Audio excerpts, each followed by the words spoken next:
think Bindi's arrival, it was very sudden. I feel that Bindi came at the right time for both of us. For me, to have that song is a reminder of how far we've come.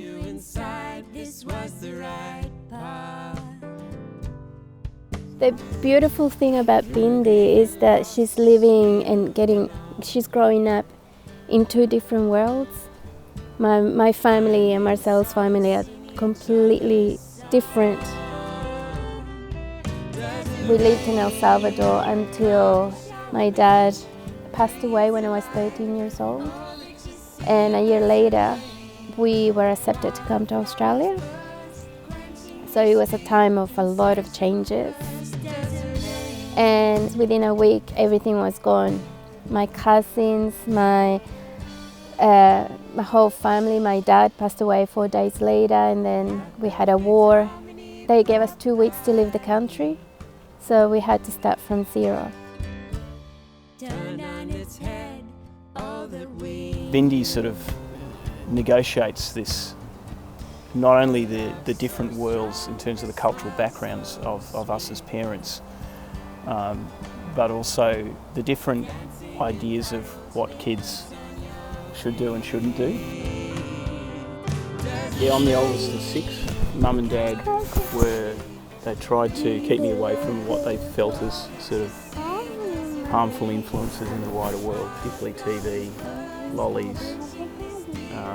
We were a big, close-knit family.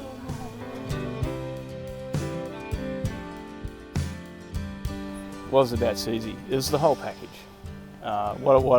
What I fell in love with was a beautiful, sensitive, artistic, loving, supportive, kind and generous person, and someone who I really click with on many different levels. That's why I didn't hesitate to go along with the idea of having a child so soon after we got together, because it just felt right. To me, Marcel was like a blanket, like a warm blanket in winter. I always thought that he had an amazing heart, a kind, warm heart.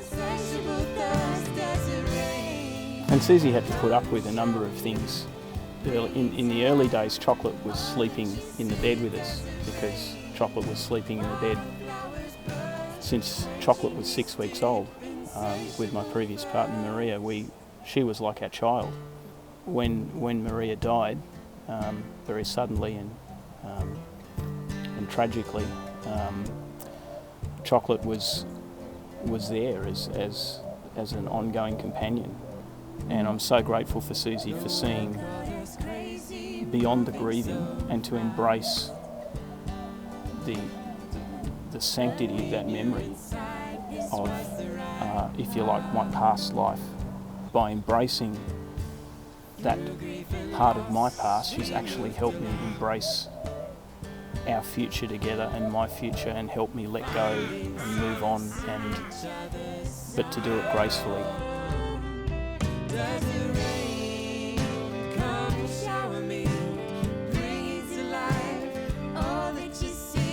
Having Bindi was part of really, I think, starting a new life for ourselves that wasn't defined by our past. Bindi's name is Bindi Rain. So the Bindi is an Aboriginal word, little girl or little spear. And the rain for us signified a cleansing, a washing, a renewal, which I think the song does capture beautifully. And sometimes in the desert it only rains once in a lifetime. Bindi is a source of nourishment for not just for us but for a lot of people. She's got a very strong connection with my sister. She's got a very strong bond with her and my mum. And my sister can't have kids, so for them Bindi was a blessing. This morning she was saying, "Mommy, Auntie Kika absolutely lets me watch for 10 Kika minutes." I think that's my favourite part of the song, 3 in the front. It just brings back really happy memories of our first Land Rover trip, which was to Adelaide via the Coorong, and it was quite an adventure, but the Land Rover didn't let us down. I'm hoping she'll become an apprentice in my Land Rover workshop, but I haven't told Susie about that yet. She has other plans.